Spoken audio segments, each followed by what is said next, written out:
Welcome back to another edition of Dogging It, Mike. We are no longer in Washington, and I got to tell you, I for one am severely disappointed because I come back to Texas weather and I got real spoiled out there on the West Coast, buddy. It is not the same. It is not the same, Mike.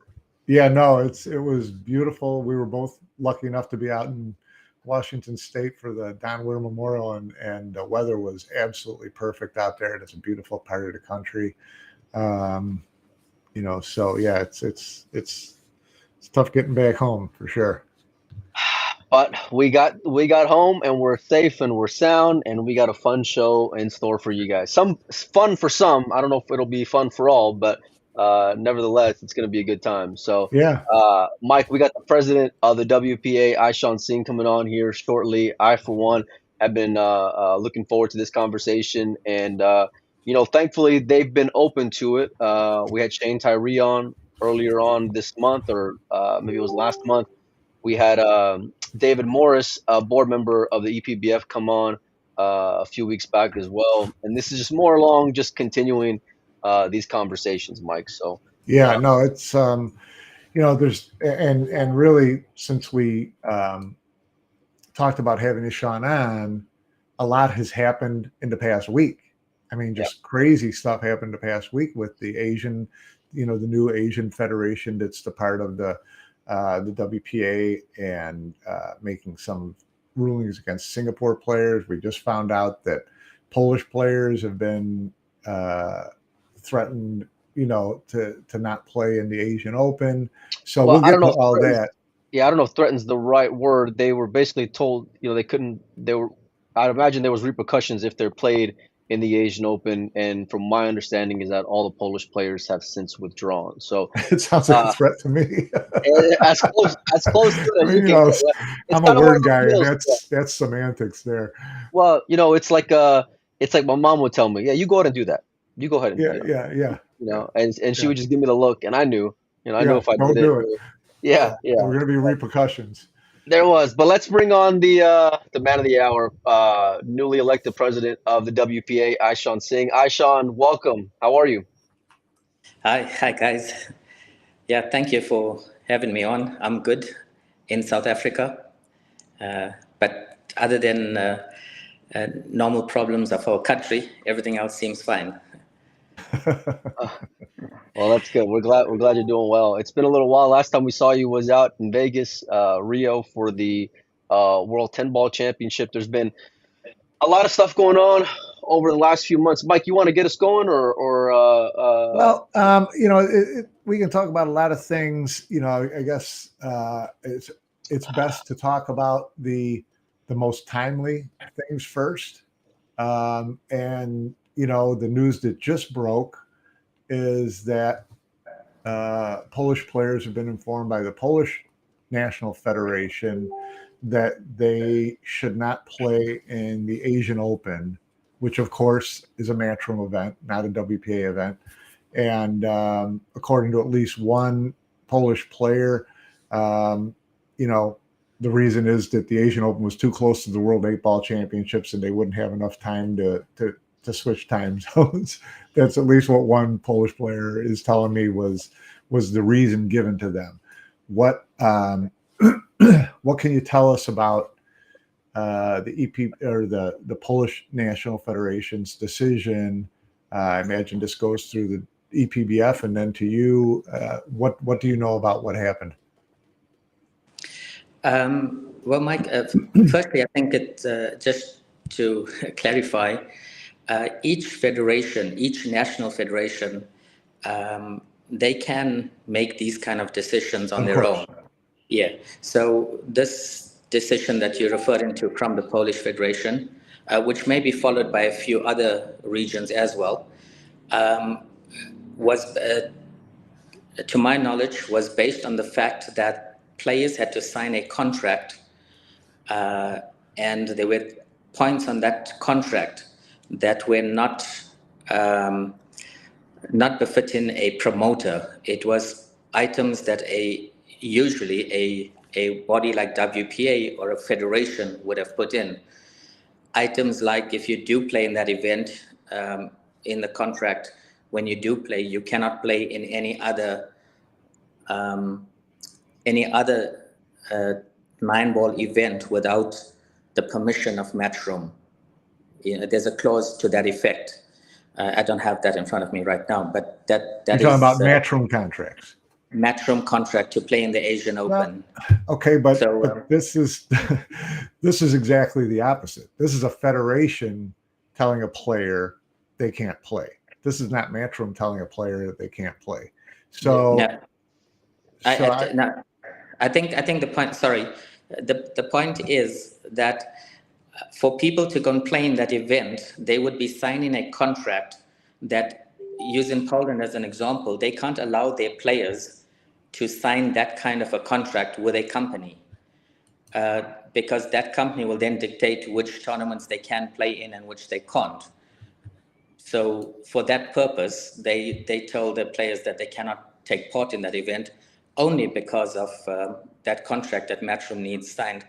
I was sent a copy of the contract, so I have seen it, and I'm not sure why Matchroom put a thing in like that compared to the media that they preach that they're allowing players to play wherever they want to play. They haven't told a player that they can't play someplace, whether it's in the contract or not, and that's pretty much the same logic that David Morris used when we were talking to him as one of the heads of the EPBF, that, the EPBF players sign a contract that essentially says the same thing. And his defense was, yeah, but we've never held anybody against that. We've never told anybody they couldn't play. It's in there, but we haven't used that. So I would say the same thing. Matchroom might have that in there, but they haven't used it against anyone yet. And just for full disclosure, you have an event like the China Open going on where Filler and Francisco are playing the China Open. So, and there's not going to be any repercussions on Matchroom side for them going and playing the China Open. So it's a little hard to understand that, that reason behind limiting players from playing in the Asian Open from the Polish Federation.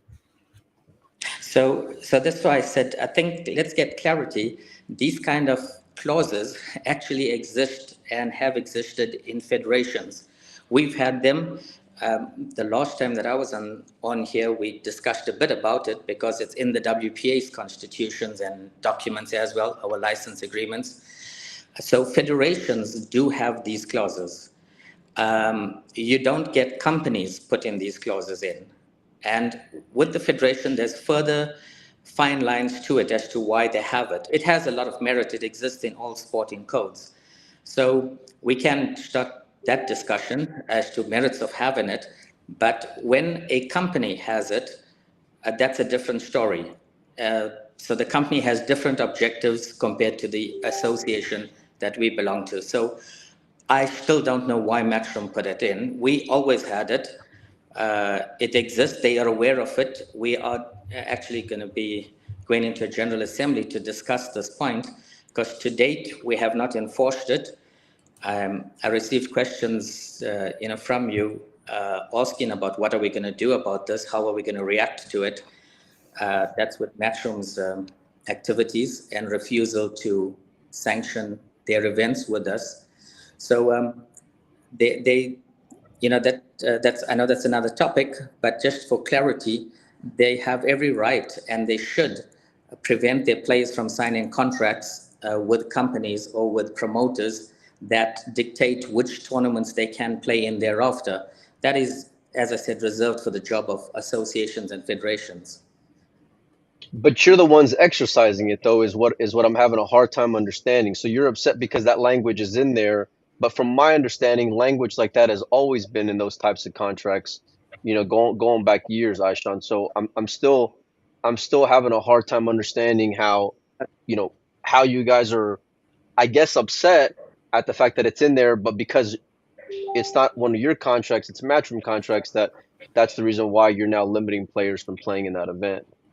So correct. I'm not sure. I'm not aware of that ever existing before with these, whether Matchroom or any other promoter. This was the first time that we saw it on their end.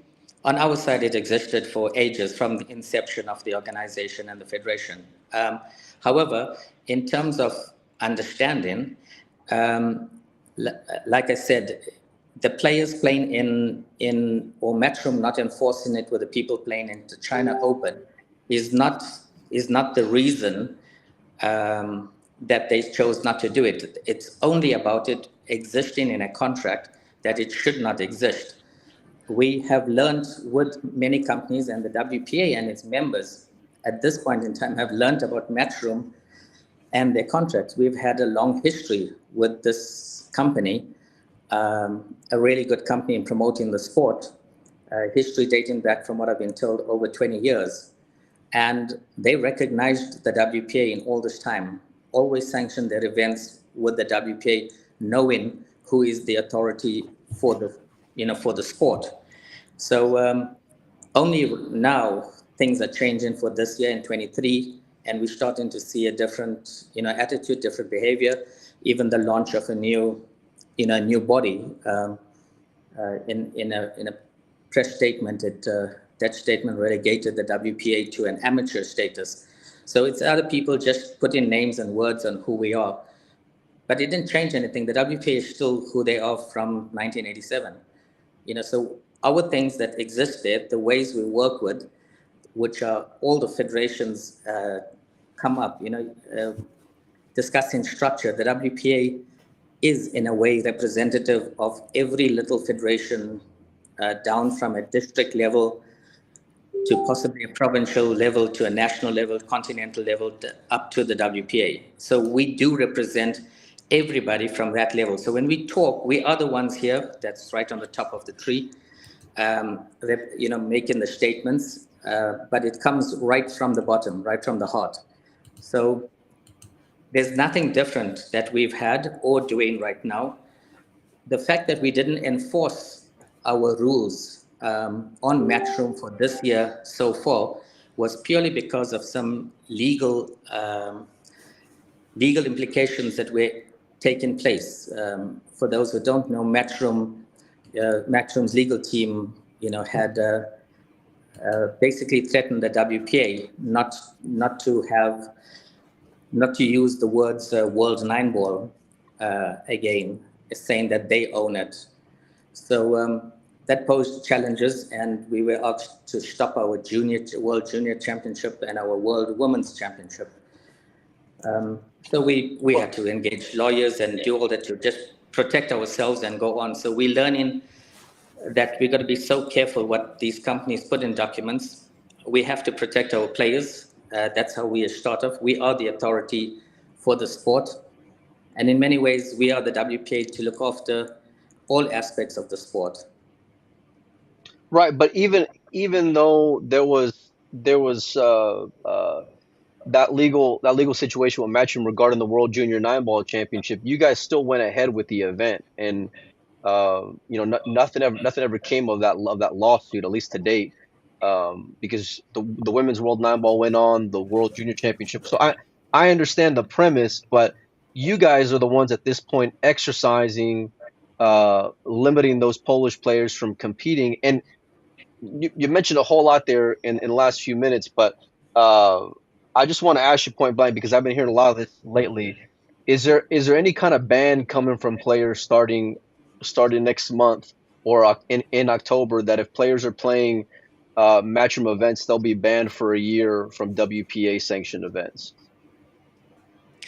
Yeah, I'm sure those rumors will be going around, because it's going to be tabled at our General Assembly. That's on the 7th of October.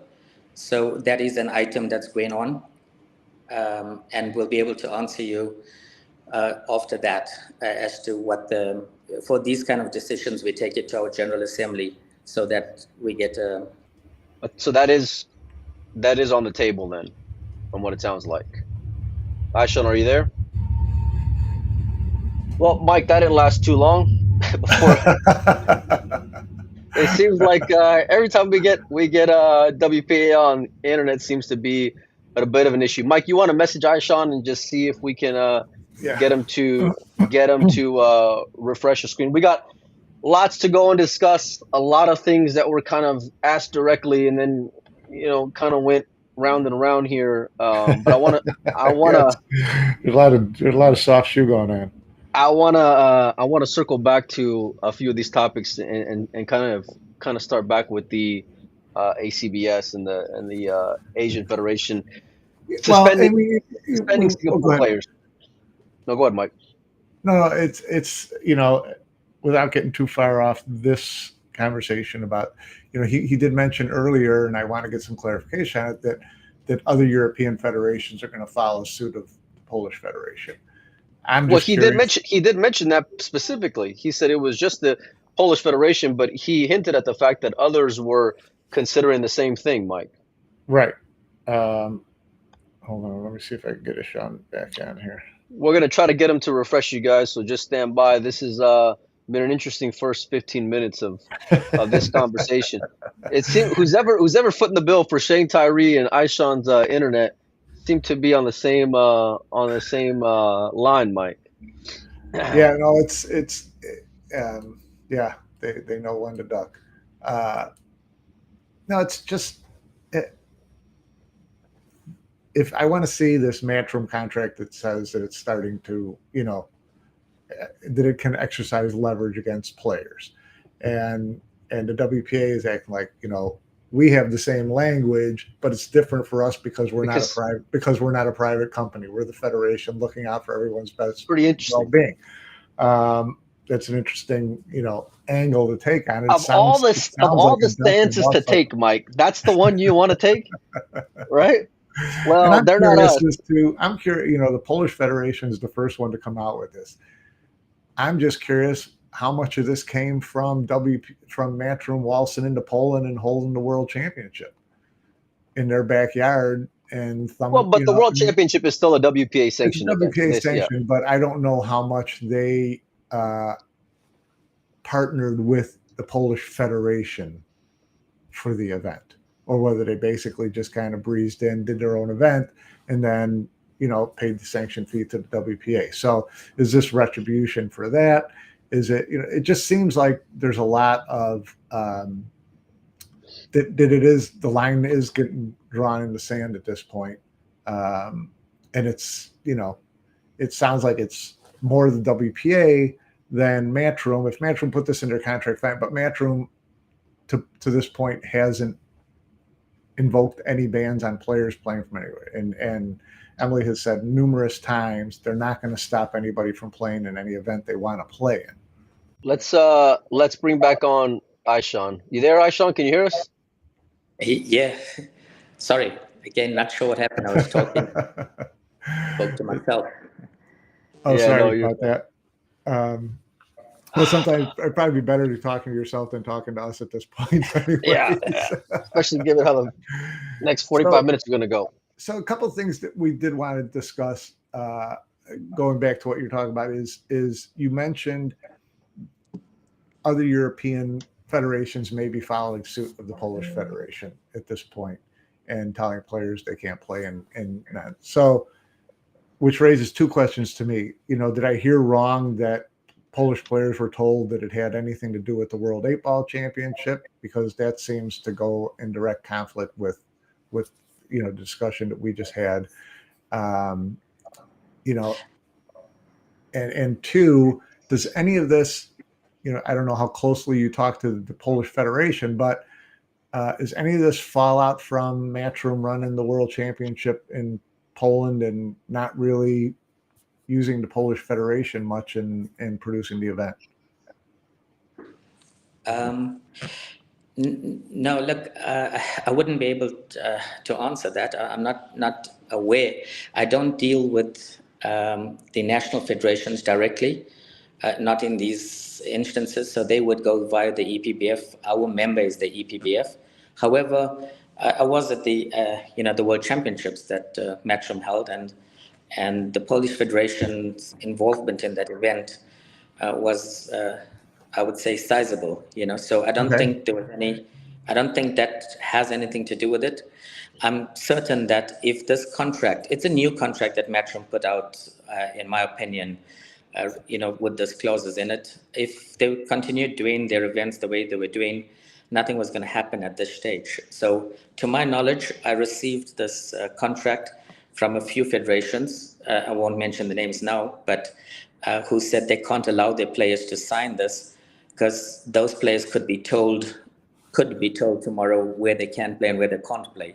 So naturally, that's totally an acceptance on our side as an association to honor that players should not be doing that with companies. So explain to me the difference. Explain to me the difference between you're telling players where they can and can't play, and Matchroom telling players where they can and can't play. Right. So that just starts, I think, and for a lot of people, they've been comparing WPA versus Matchroom. A lot of questions went about that because people ask, why do we have you if we can have Matchroom? So I think that's the starting point. The WPA and Matchroom, we're not even in the same ring. We can't box each other because two totally different entities, totally different. So in the world of producing sporting events, that's Matchroom's business and probably one of the best at it. And the WPA we're not even on the table, so we cannot be compared on that level. And then on the other side, and as far as who is the sole authority of pool in the world, that is us, not Matchroom, not a company. And that recognition and authority comes through the sporting structures Right, of the but world. that's just a pissing contest at the end of the day, Ishaun. I guess it's a hard time understanding where you have one group of people who are adding events and more opportunities for players, and then you have another group of people who have not done a whole lot over, let's say, the last 20, 30 years of growing pool. And then now that there's more opportunity for players, you and whoever you have under your umbrella, whatever federation, is now limiting players from playing in said events. So help me understand the logic behind that, because if your goal is to help players, I'm not understanding how you're accomplishing that by some of these decisions, like the Polish Federation saying you can't go and play in the Asian Open. Well, Mike, you have to get your understanding correctly. All those statements you made, to my opinion, are totally wrong. So, for example, you start off by saying that we have done nothing or virtually nothing over the last 20 or 30 years. It's totally an incorrect statement. It's because your understanding of our two organizations is totally different. What we have to do and what we have been doing over 20 or 30 years is a lot. And we can show what we've done. You in America may not see that, may not know it, may not even recognize it, because you're talking about the top end of the game. And on that aspect, you are comparing us now with Matchroom, saying, there's a group that's doing something for the players and there's a group that's not doing anything. So you're comparing, once again, you need to understand what each of our role functions are. We are supposed to work with the likes of Matchroom. That's our job. We don't produce events. We are purely the controlling body of the sport.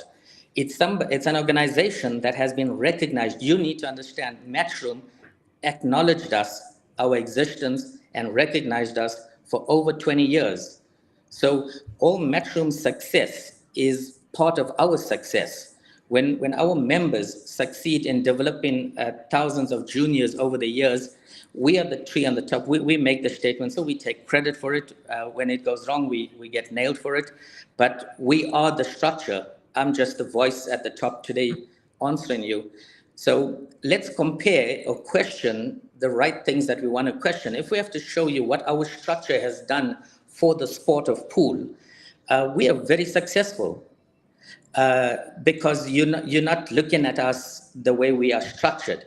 We represent pool. We have many disciplines, not just 9-ball. We have hay ball, black ball. We've got some new disciplines joining the WPA that you may never have even heard of, but millions of people playing the game.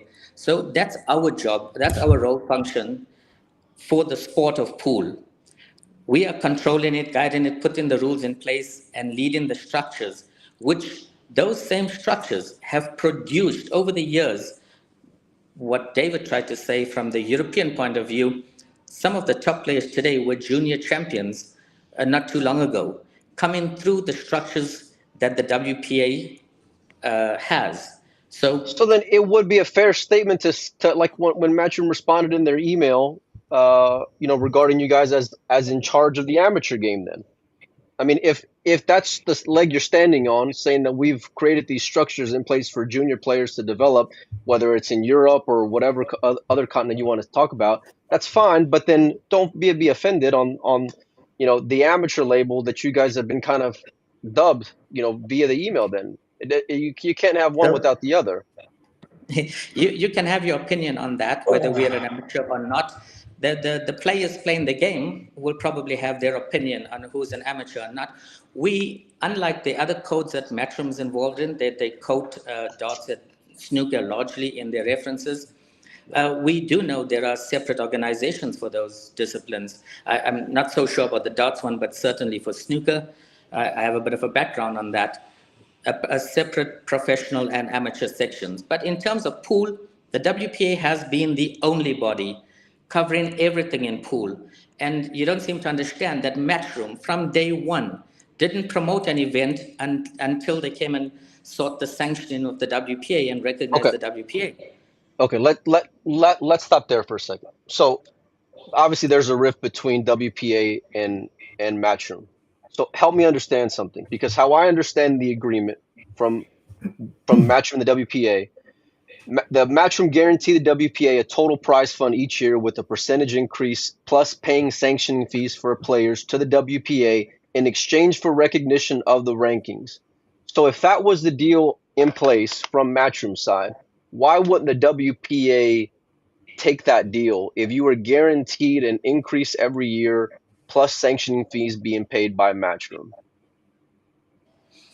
The parts that you are unaware of, there are a whole lot of other clauses there, which in total, in a summary, means it was to hand over the discipline of 9-ball to Matchroom. So what that would have meant is anybody that wanted to promote a 9-ball event would have to go through the Matchroom setup, through the ranking points, so to be part of that. And we do not have the authority. That in effect was kind of selling a sport, even though money wasn't being handed over, but that's what it meant. And we don't have the authority to sell any of the disciplines. We cannot do that. Well, you sold the world championship.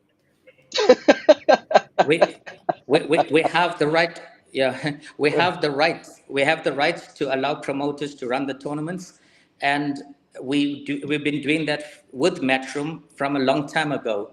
There's no difference what we've done now to what we've done before. Well, the one sad part is that Matchroom, you may or may not be aware, had the World Championships for a few years, and then they didn't have a sponsor. They couldn't do it. So we didn't have a World Championship for a year, right, or two. So yeah, that's Matchroom's history. So yes, they have it again. There is a contract in place for that. And we were very happy to allow, as I said, and you guys probably know, probably today there's no better company than Matchroom in putting on an event, in running an event. The rift, the problems that we have, and we, the WPA, are to blame for that, no doubt about it. The contract that we have signed with Matchroom for the World Championship, not selling a discipline, but for the World Championship, right. one event. The contract was written with too much trust in it. It was a weakness on the WPA. Maybe the 20 years of history blinded us, and gave the Matchroom way too much rights in that document. So much so that it got proven to us that our system and our structure that we used all these years was no longer applicable. Matchroom exercised those rights earlier this year. Yeah, that ended up a disaster. A world championship, when it's a world championship around the world, as I said, we have to represent our members. We are accountable to them. Well, but if y'all slept the contract, there's nothing we can, you can do after the fact. If you agree to it, it's kind of water under the bridge at this point. But you have a promoter who's continuing to add events on, give players more opportunity to, get paydays. Whatever your opinion is on that is fine as well. But I don't understand how, and I'm just going to keep on circling back until we get a decent answer here. Explain the logic of agreeing with the Polish Federation, stopping players from playing in a matchroom event when it's not going to interfere with anything you guys got going on at that time. All right. So, yeah, let me try a different way to explain it to you. So, I'm going to just try a different route. Yeah. So, you need to understand who we are. And when I refer to we, please try and understand and see us as the WPA and every federation in the world, hundreds of Right. federations Right. that make us up. Okay. So, we are when we are the authority for the sport as when it's an authority in some ways. I'm just trying my best here. Let's look at the police system, so when you're the police and you got to enforce rules and regulations, that those rules and regulations are created by a government, and then these guys got to go and enforce it. It's never a nice job, it's never an easy job, but they need to do it. We are that kind of person within the sport that keeps the structure, that keeps all this going on, and to prevent just anybody doing anything, messing up the sport. When people I come in and No, I get that. Go ahead, Mike. well, I I'm not. It's not registering with me because if it's Well, here's if go ahead, Mike. yeah. So this is the way I understand it, and is tough as it can sound like I'm trying to be on WPA. I have always defended the WPA as needing to exist for all the reasons you discussed.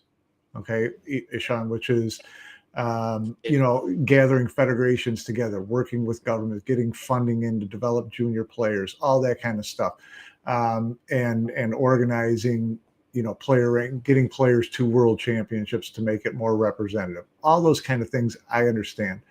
And correct me if I'm wrong, it sounds to me like all this, which is now starting with the Polish Federation, is going to be WPA's response to Matchroom putting into a contract that they can tell players where and where not to play, and that you're just trying to protect your end of, governing the sport from that happening. So is that correct? More or less? more or less, Okay. Less or more? more, More. Okay. certainly So more. Yeah. let's take that as an assumption. Now,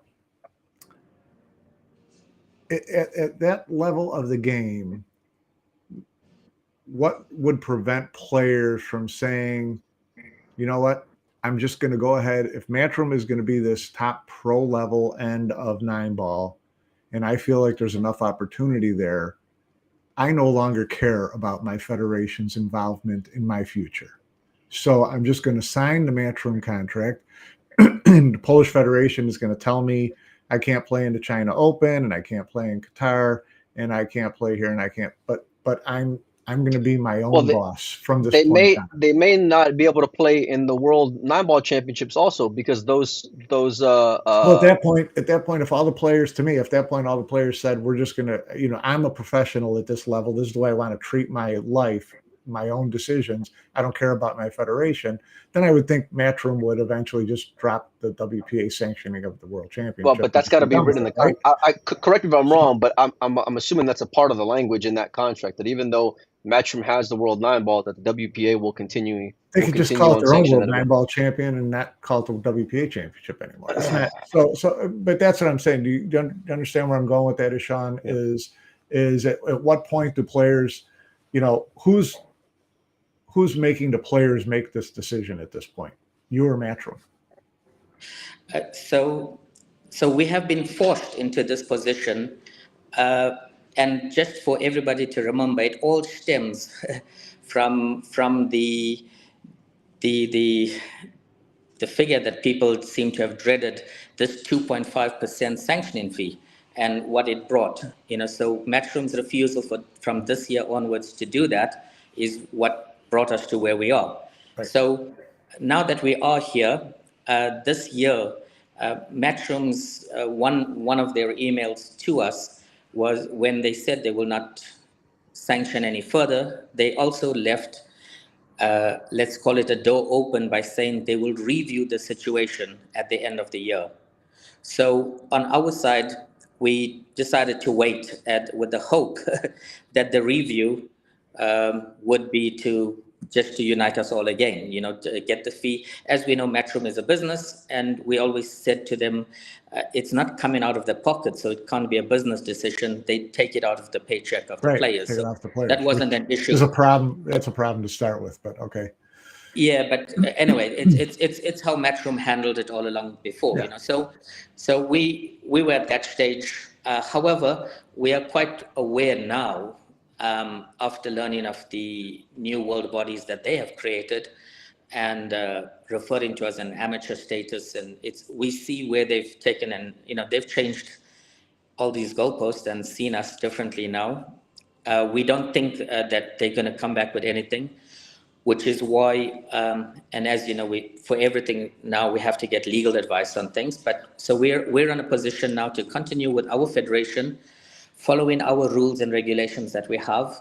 So we go to a General Assembly. One of the items over there will be to enforce the rules that we have, where players, if they play in non-sanctioned events, they won't be welcomed in WPA events. So coming to your point, Mike, these players, if they believe that Matchroom is the one that's going to do that for them, I'm certain, as you think, they would just join. And Mike, you're right, Michael, that there is the World Championship that's at stake, because if they get themselves suspended, then they're technically not allowed to play in the World Championship. But as we're talking, if I was Matchroom and if that's what I wanted to do, I would then just drop the sanctioning with WPA and have the World Championship Matchroom one, as they're doing everything right now. So I don't see that being too much of a deterrent for them. It does exist in the black and white in the rules, but they could drop it. There's enough clauses for them to let it go. Yeah. So Mike, if the players are going to be put into that position, which it is my belief that after the meeting that would take place, that's going to happen. Yeah, I think it's going to, because the general feeling from all the members, I wrote to all the members, that letter is what you published. It was an open letter then in the end, was getting their feeling and their opinion. So those things resulted in literally more than 20 or 30 more emails coming in to the WPA, confirming from federations, national federations, that we will be nobody in the long term if these kind of things can exist. The ripple effect of what Matchroom is doing, people are only looking at one company, but it can create a whole lot of other companies, people just out of nowhere doing these kind of things, and we would lose the entire structure that we have and what we believe in and what we stand for. What is it that you're trying to accomplish by doing this, though? For Matchroom to sanction their events, if like everybody else is doing. That's all that they need to do. So you're using the players as leverage in order to get Matchroom to have their events become sanctioned once again, is what it sounds like. So that's why good that you bring it up in that way. This started from the beginning of the year. As you know, Matchroom chose not to sanction their events, but we did not enforce that. Whereas we had the opportunity to do so, and we hoped that we would. Because it sounds like you're going to be exercising that coming up. So it's great that you didn't do it for 9 months, but if the writing's on the wall that coming up here pretty soon, once it sounds like. But you guys are missing the big point. The big point is look at those contracts that players had to sign for the 9 months before versus the one today. Right. There's a big change. So follow that's what the whole linchpin to all this is the new contract that you've seen that we haven't seen. That what does the contract, do you have it there? Can you tell us what it says verbatim in terms of player ability to play in other events? I could send it to you after. Okay, that's okay. But from my understanding, that's what this whole discussion's about. No, this is new. Well, no. The in there has been that way for quite some time. not the wording that's in there now, according to Ishaun. And I'll take his word for it because I'm sure they've looked at all the contracts leading up to this. So if the contract now says that now Matchroom has the authority to tell the players where they can't play, I understand a national federation saying, sorry guys, you can't sign these kind of exclusive contracts and still be in our federation. Okay.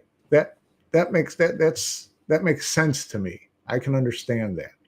Okay. So it seems like that's where the real disconnect is here, or the line in the sand. That's what is being drawn about, is this particular wording in this particular contract. Yes or no? Yes, that's why I said that was more of the problem, not the only one, but definitely the biggest one that resulted in action now. We can go to the less part under the more or less. Okay. I knew you'd get back to my less. Yeah, there is. We just received. We just received letters of suspension from 2 countries, and those countries were brought up for hosting unsanctioned events.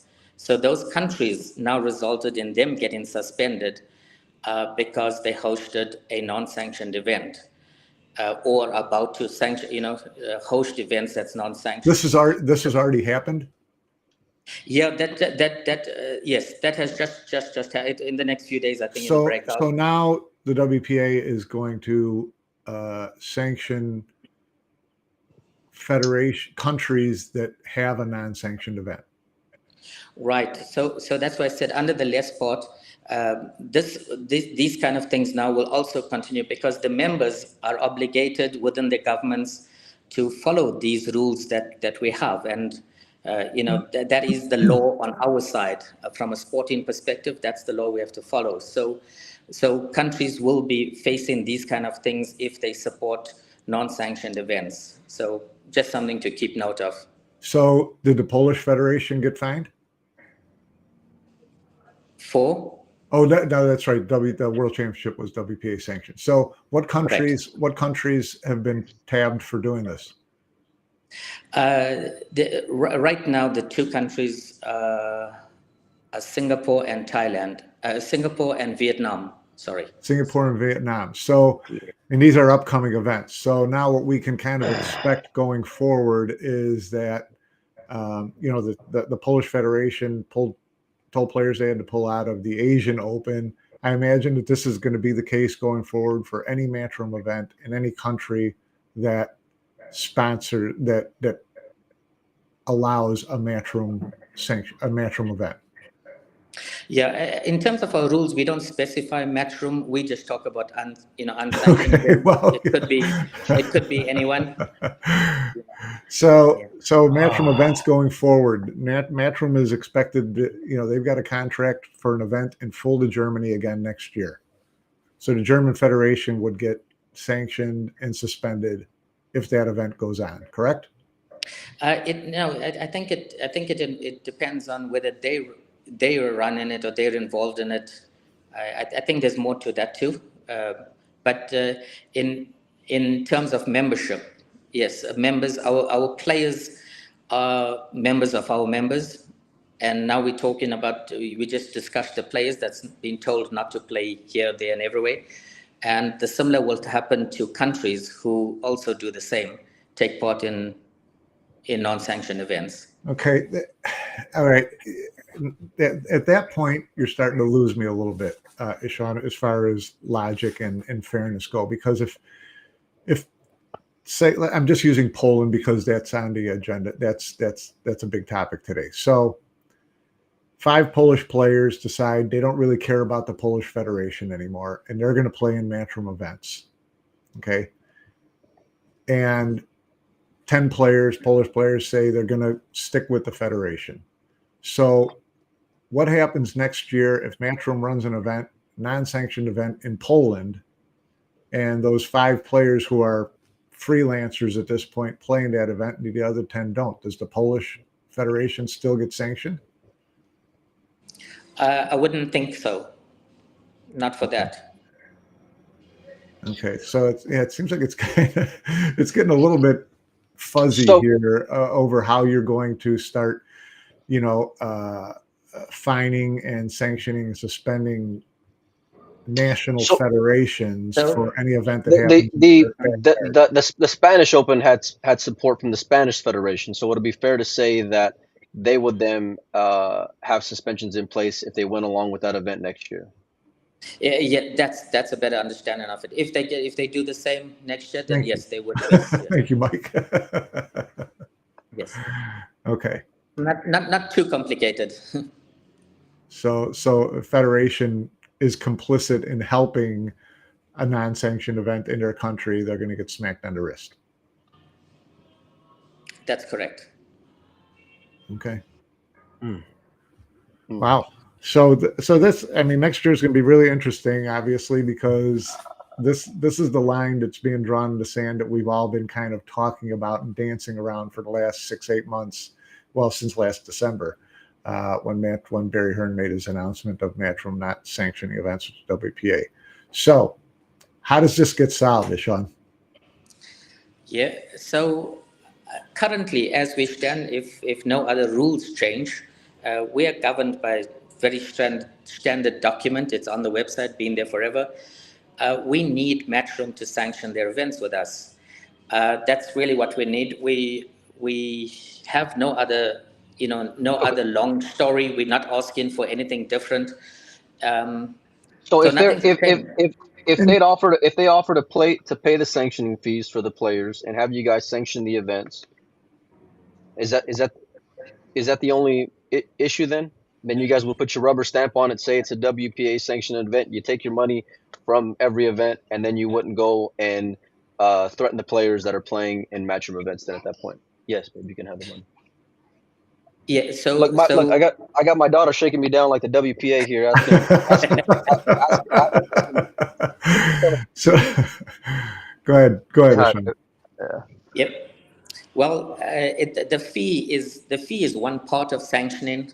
So the Mhm. sanctioning comes with a few other rules that we have for the various events, things like drug testing. There's a few other rules to it, but I don't think anything that Matchroom would not be happy with because we've Well, seen the events and they've done it before. So so yeah, I think it's merely sanctioning. so here's what I don't get about that part, Ishaun, is that the reason that Matchroom pulled out of having its event sanctioned by the WPA, at least according to Barry Hearn last December, was that they didn't feel like they were getting anything for that sanctioning. Okay. So now you're saying that if they came back in and sanctioned everything and paid you a fee for each event, that you guys would be cool with it. And if I'm Matchroom, I'm saying, well, wait a second, what did we get for doing that? Yeah, actually, that was a question that Emily had posed, actually, on numerous occasions to me, repeatedly saying, What do we get? what do you do for the what do we get?" And it was like Michael finds it hard to understand. This is who Talk we about are. you, This buddy. is how yeah, this is how we exist.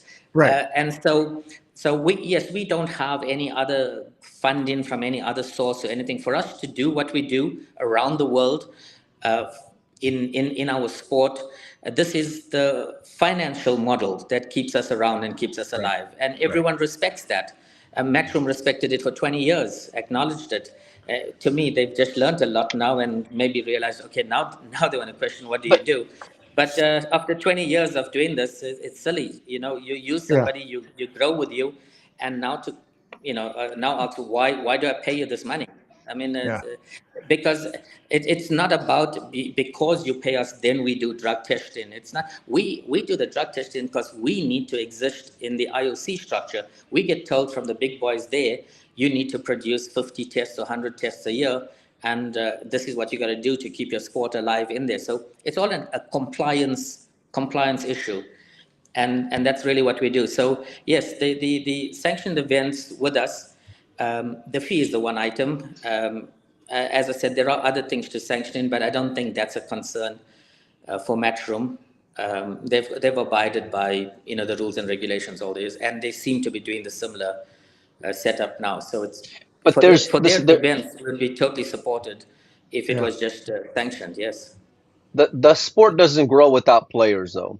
And so if you're gonna, you know, if you're gonna limit players from playing in their events, it's gonna make it real hard for those events to continue to grow, would be my guess. So there's another that's a whole different topic that's arising now. I don't think we need to worry about that, as you're saying, purely because the sport has kind of outgrown that stage. Just a year ago, we discussed about date clashes. So our hope in the WPA is to try and choose the main events of the world. Probably there's 5 or 6 of them, and speak to the promoters to avoid a date clash for that. Whereas the rest of the events, in one of our dinner meetings with Barry, his goal was to have like 50 events a year. So Matchroom, it's great what they're doing, and if they're going to do 50 events, you're going to understand that between all what we have to look after, there's going to be many clashes. So I think players are going to have to choose what discipline they like, where it makes more financial sense for them, or where the accolades are better, or where their personal sponsors would like them to play. I think these kind of decisions are what players will be taking, but I don't see it as being very negative decisions. Sounds like that for today, but if Matchroom grows, and I really wish Well, they do grow to. how do you think it'll sound like tomorrow if they're getting suspended from playing WPA events for playing in a matchroom event? So like again I said, any unsanctioned event if they play in, and it's if that's the decision that will be taken, it does look that way. So it's not good for them, and that's the decision they're gonna have to be making, one way or the other. I think these players, if they thought about it too, and as it was said, it seems like we're using the players as pawns. We didn't do that all this time. The players are the ones who's really the ones that affected right now. It's they got to make these decisions, but they But have you're the forcing power. them to make that decision. Don't make it seem like it's on them, because you guys are now saying we're making you make this decision now. Yeah, but you seem to be very one-sided. You're missing the point that I told you. Matchroom's doing the same. Right. So So let's But they're let's not say let's exercising this say it is though. all. This They're is, not exercising it. That's the no, it's difference. You guys are well, now exercising it. right. You're the first ones to exercise it, even though they've got it in their contract. So again, I think it all comes back all to right. this part of this contract that says Matchroom contract says Matchroom is an independent promoter, has the ability to tell players where to play and play not. That's what's the WPA is now using to force a decision. It is using the players as pawns, but It it's is. that line. But Matchroom could have done the same thing if everybody signed their contract. So it's that line in the sand that we all knew was going to come up, which is who's actually got more power. Okay, who's got the most leverage, and we've seen today that listen, the WPA has leverage with players through its federations. And Right. it's proven that by Polish players all pulling out of the Asian Open. Okay. So to me, if this is their way of saying to Matchroom, everybody says if players had anything to choose, they would pick a Matchroom event over a WPA event anytime. Well, you know what? Apparently that's not the case. No, So, that's so I don't think that's true, Mike. They're no, being they're being backed into a corner. There's a big difference. I'd right. So imagine there's a lot of so politics going they're on in the being back backed. end They're that, being backed we into a don't understand corner. about. They're being backed into a corner, and they've got the opportunity to make their decision.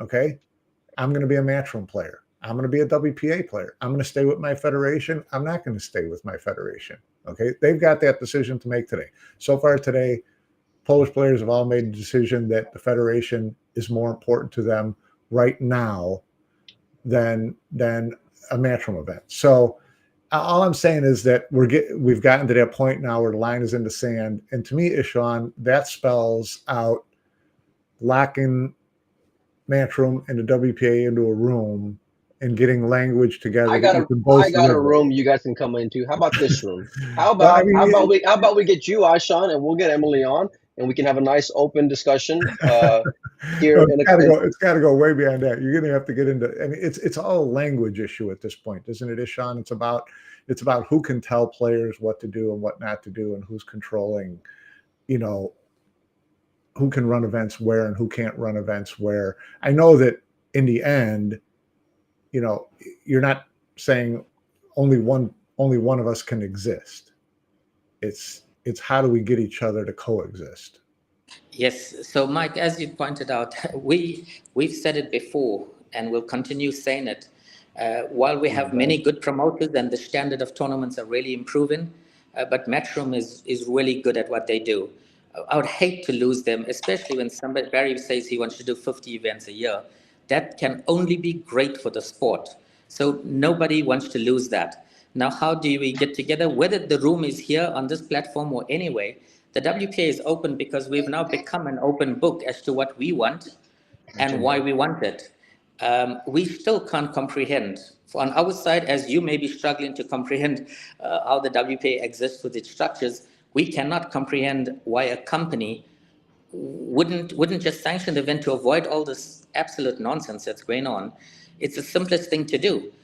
We sometimes sit and think, why? What is it in Matchroom that they stop in this? Well, but you also said you didn't like some of the language that was in that contract because, like I said, from my understanding is that they offer to pay the sanctioning fees and guarantee that the prize fund would increase every year or the contract would be void. That's how I understand that contract being offered. You're saying there's other sticking points that were in their favor that you didn't like. I understand that side of it, but they are offering to pay the fees every year. That's better. Yeah, so that's why I explained to you the fee was one part of it. That's what sanctioning is about. Everybody focuses on the fee. In them being a company that wants to just run the events, we worked well for 20 years doing just that, and we can continue doing that. Matchroom's not changed anything in their event itself. So everything in the structure-wise, that is still the same. Just these new bodies they create in and new associations, which to me now looks like obviously they want to replace the WPA. But look, that's fine. We'll see where that lands up. Why do we need all that? Matchroom is a company that's supposed to be promoting events. That's where they make money. Barry's made it clear in his interviews with Mike Panozzo that he won't do anything unless he has some skin in the game. So. Right. And the contracts that we had that resulted in us not being able to go for it was clauses that basically meant, as I said, I'm just giving you the summary. I don't have word for word here, but you can take 10 statements and then it adds up to we now own 9 ball. And then we couldn't do that. We're not authorized to do that too. And that was the big issue on that particular contract. We asked them, why don't you just sanction the events the way you've always done? You're great at what you're doing. You don't. They really don't have competition. I think part of that, Ishaun, is that they want to determine their own future of their events, right? Okay, so if they paid the sanction fee and were part of the WPA and did 50 events a year, why would they do that if they felt like WPA would still be in a position then to tell them you can't run this tournament on this date because so-and-so is running another tournament on this date, or you can't do this because of this? I think they just want to control their own destiny, right? So, as a promotion company. So, but have a look. For over 20 years, they've sanctioned their tournaments with the WPA. They were so protected because of the respect. There were 3 or 4 events a year, Ishaun. There were 3 or 4 events a year. No, they were invitational events, other than the World Championship. No.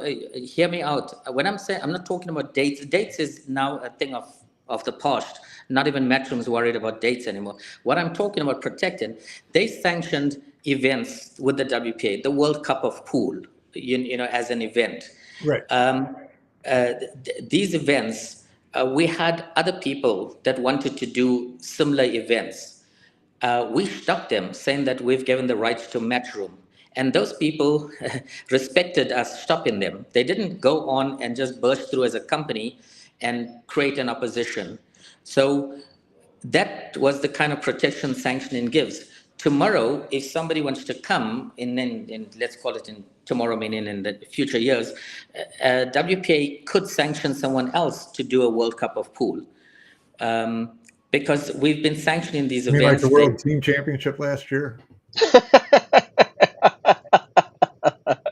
Oh man. It sounds to you like that was the first time you heard of that event. No, no.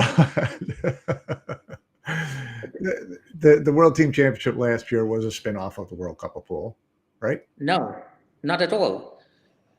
That event took place more than 6, 7 years ago for the first time in Germany. Then it was followed by 2 times, I think, in China. And China had the contract for it and just failed to do it. And we never pushed them for it because we had no takers for it until we got Predator to take it on. So it was no new event. It existed. We've got all, can show you the archives. It's all online. Yeah, I remember The when World China Team had the Championship. event. It was actually a really good event. Oh, All those years ago. Yeah. all right. Um, Yeah, so definitely not a spin-off of World Cup of Pool. No. what would you say the WPA does, Ishaun? Um, the WPA, as per our aims and objectives in our constitution, we are the world governing body for pool. In the world, we are the sole authority for the discipline of pool, or all pool. That is recognized by the WCBS, which is recognized by the IOC. We have 6 continental members, and each member provides a member onto the board of the WPA. That's the board that I work with. And each continental member has all the countries in their continent as their members. And the system flows exactly like that all the way down in a country that has regions that make it up. So just very briefly, that's who we are at the WPA. I believe it. We're a necessary organization, like other sporting codes have these federations. We're not the only one. We're one of over 100 federations in the world. It's just Yeah, necessary to have this to control a sport and to grow I, and to build. I So don't there's disagree many with that. aspects of growing and building. We handle all of them. Yeah, Well, I don't disagree with that. As much as other people still say it's worthless, I do get it. I feel like I get it. But go ahead, Mike. no, I'm just at a loss a little bit. That's Okay. all. Yeah, I Well, just let's. I mean, we keep kind of spinning back to the same discussion, the same yeah. argument. So let's move on a little bit and take on the ACBS. Well, that's And how we started this an hour ago. well, no, we started with the Polish Federation. We started with the Polish Federation Gotcha. first. So the ACBS is the new Asian Federation governing pocket billiards in Asia, correct? WPA. Correct. Okay. So they recently banned players from Singapore from playing in a non-sanctioned event in Taiwan because because of a snooker championship that was held and contested by the federation, 6 months ago, whatever the case is. I'm a little confused by one, how the APBU got dropped by the WPA and why the ACBS is now the sanctioning, the governing body for that continent, when it really is not a pool federation at all. It seems like it's mostly snooker. I don't see any representation on this federation from anybody in the Philippines, from anybody in Taiwan, from anybody in China, where pocket billiards is a big thing. So tell me a little bit about how this federation became the accepted federation by the WPA and what happened to the APBU. Okay. So again, we have a constitution that our members need to abide by. The APBU failed to abide by that on various aspects. For They instance, failed. So they are supposed to have what is called a general assembly or annual general meetings, and with their members in their continent, and they didn't do that. They're supposed to disclose to their members financials, and a whole lot of things like that. The APBU failed to do that on numerous occasions, and just for you to understand how this, it actually took the WPA quite a long time to get rid of the member, because their failures dates back something like more than 10 years back. Uh, but the WPA had to learn the hard way. The first time when they attempted to do it, there was some laws that needed to be seen to. It was registered in the Netherlands and caused all kinds of complications. But the WPA had lost some money there, I believe, with legal things. However, over the period of time, we got that sorted out, and then we're able to successfully remove the member for their failures. The requirements are all in our constitution as to what members need to do. That is how the APBU was taken out, and that created a vacancy for the new member. The new member, in terms of the selection as to why the ACBS got the nod to be given the first opportunity for it, is purely because APBU had about 20, 21 or somewhere around that figure. I can't remember the exact figure as members, and 9 of those members were members already of the ACBS. They were the same member. So that was one positive thing. The other thing is the ACBS they are the recognized association by the Asian Olympic Committee. So they already had that recognition, whereas the APBU didn't have that. So that was another very strong point. There were a few other points that made the WPA choose them as the member to grow with. Under the WPA rules, they were given, there is a 3-year, call it a probationary period. They need to comply with everything and show us the growth. And so far, I know it's only a year down the line, but they are doing really well. Lots more activity in Asia compared to when we had our old member who did nothing. We also had a problem with our old member that China did not recognize them because they were from Taiwan. It was a huge problem in our books. So it's something that we had to deal with continuously. So with them coming out, ACBS coming in, with our issues in China are improving, our situation, our relationship. So it's really looking good for the future of our sport. Well then tell me what your reaction was to them banning players from Singapore to play in a pocket billiards event for a snooker issue that they had with the Singapore Federation. So again, under these rules, we're all governed by it.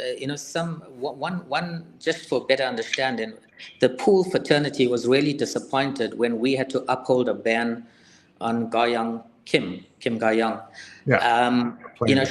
Her offense, the offense was she played in a non-sanctioned carom event. Right. And carom had to suspend all the players, including her. That's an individual player who did something wrong. These Singapore pool players didn't have anything to do with a snooker event. Right. So the point being made, I was just going to show you the link between all our disciplines. That is an example of where we as pool people were probably not happy to suspend at the time, probably our top 5 player in the world.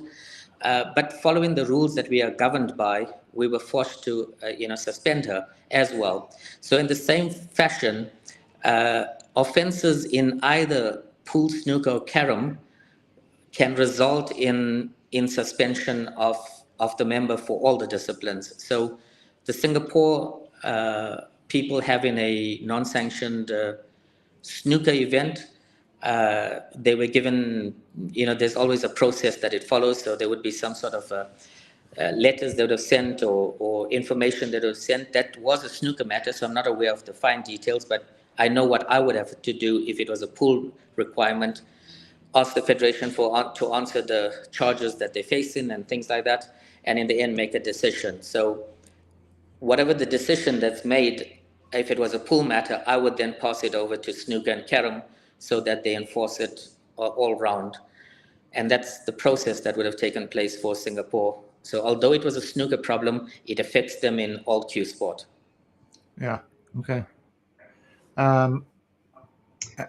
You don't have to go by policies to know whether something is unfair or not, Ishaun.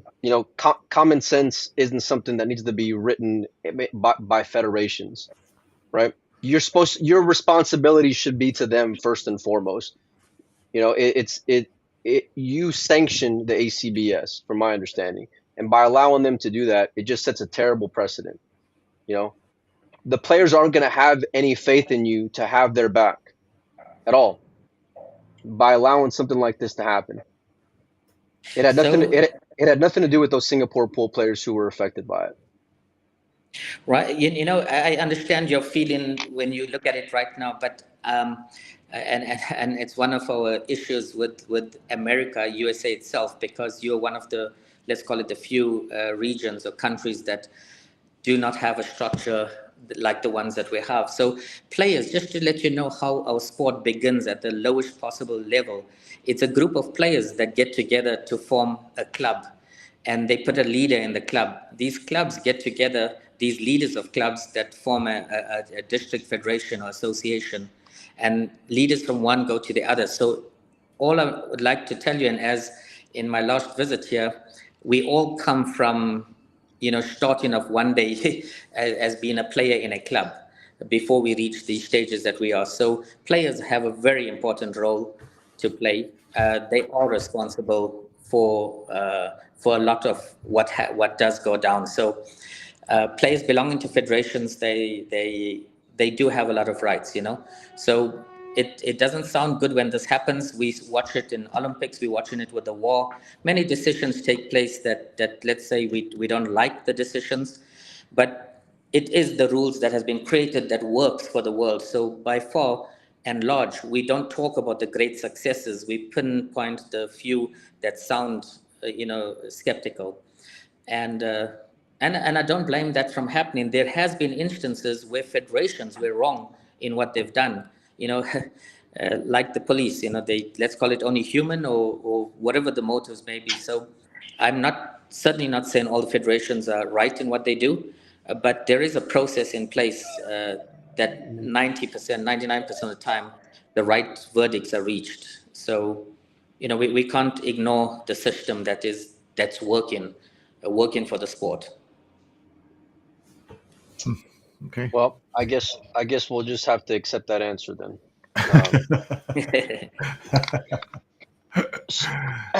Well, I don't really got a whole lot left for right now, Mike. I know Mike's got to take off here in a minute, as do I. No, it's been interesting. I still think that when we boil down, we've talked for an hour and 15 minutes, and when we boil it down, we're now getting a line drawn in the sand between the WPA and its members and Matchroom that hinges, from what I understand, on new language in a Matchroom contract that allows them to dictate to players. And the WPA wants to reserve that for themselves. And I don't mean that in a bad way, but you do. You can dictate to the players, but you don't want this. And your argument is that it's different between federation and an individual company. So that to me is the main where we're at with this standoff, and that the only way that's going to be solved is by Matchroom and WPA sitting in the same room and say, I think we both want the same thing. How do we get that? What language do we have to make sure stays out of each other's contracts with players and each other's contracts with promoters that we can live with? Is that possible to happen, Ishaun? Mike, a few weeks ago, I really thought it was possible. I was hoping for the year end to get into the discussions with the reviewing of the situation.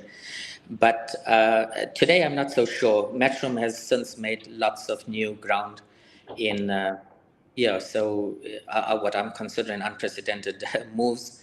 The contract that you say, that sounds like the big issue for now, based on what you're experiencing. But a decision was going to be made one way or the other if the events were not going to be sanctioned. So while that clause exists in the contract, yes, that has sparked up action right now, early.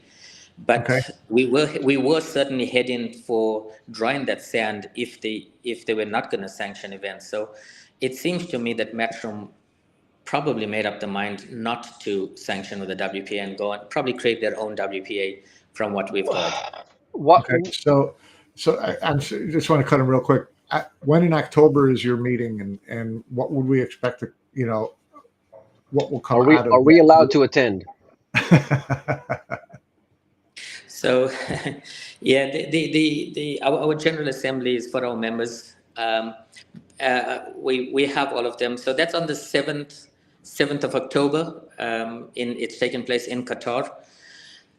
And some of those decisions will be made, and there'll be lots of things in the WPA have been happening. I've been the new president since it's 8 months today, I think. So yeah, congratulations! How do you like it so far? Yeah, actually, not too bad at all. Yeah. I think I'm probably lucky coming into exciting times. I've been on the board for 11 years, from the year 2011. So when we got in at that time, we were begging promoters to have events. There's just not enough events. So we're heading in the right direction. There's a lot of new events planned. So the next months and years, we'll see a flooding of the calendar. Countries are waking up from all over now, wanting to host $50,000 events and more. So it's really looking exciting. So I'm quite excited. The various disciplines that we have, it's good. The WCBS putting on their first ever championship in terms of us from the structure-minded people. That's a huge step towards showing the IOC, what we can do and how we can enter the Olympics. While that's a pipe dream for most, those of us who follow the structure, we still believe, and we'll keep following the guidelines they give us to hopefully one day get to that goal. That's why we have the WCBS there, So some good things are happening all around. Yes. Okay. Mike? I got a question for you. So, regarding the Polish Federation exercising when it comes to the Asian Open on those players, why weren't these things exercised when it comes to the U.S. Open? I don't, like I said, I'm aware of the contract that was presented for the Asian Open.